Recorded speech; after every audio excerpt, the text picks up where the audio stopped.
మాత్రమే జరుపుకునే పండుగ ఒకటి సంక్రాంతి. సంక్రాంతి ఎప్పుడు వస్తా అంటే సూర్యుడు మకర రాశిగా ప్రవేశిస్తాడు. జ్యోతిష శాస్త్రం ప్రకారం సూర్యుడు మకర రాశిగా ఎంటర్ అవుతాడు. అప్పుడు మకర సంక్రాంతి అనేది జరుపుకుంటాం. అది వచ్చేసి మన నెక్స్ట్ వీక్ వస్తుంది సంక్రాంతి, ఆ రోజు వస్తుంది అనమాట.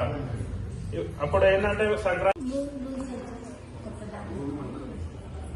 భోగి రోజు పిల్లలకి భోగి పండ్లు అనేది పోస్తారు.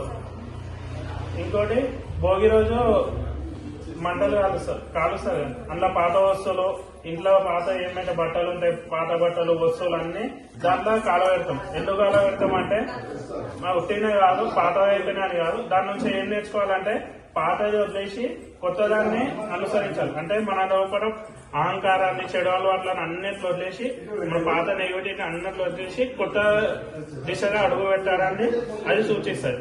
అది భోగి. Next day Sankranti. సంక్రాంతి రోజు ఏం చేస్తాం?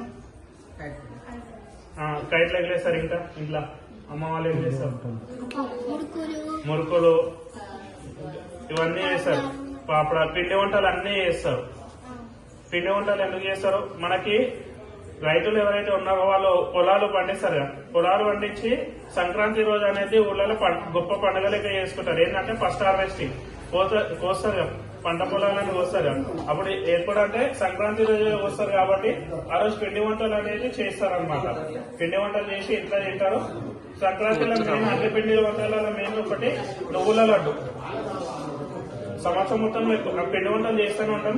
మెయిన్ సంక్రాంతికి నువ్వుల లడ్డు చేస్తాం. నువ్వుల లడ్డుకు దేనికి ప్రతిగా అంటే సైంటిఫిక్ రీజన్ ఏంటంటే మనకి సంక్రాంతి వచ్చేది చలికాలంలో. ఈ చలికాలమే కదా, చలికాలంలో మనకి డైజెస్టివ్ సిస్టమ్ అనేది చక్కగా పనిచేయదు.